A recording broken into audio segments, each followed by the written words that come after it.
যে আয়োজন করা হয়েছে, আপনারা যারা প্রতিমা দর্শন করতে আসছেন আপনারা প্রতিমা দর্শন করুন এবং অপরকে প্রতিমা দর্শন করার সুযোগ করে দিন।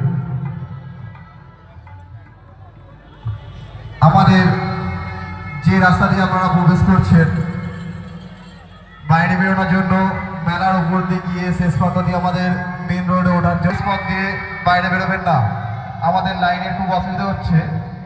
আপনারা নির্দিষ্ট পথ দিয়ে বাইরে বেরোনোর ব্যবস্থা করুন।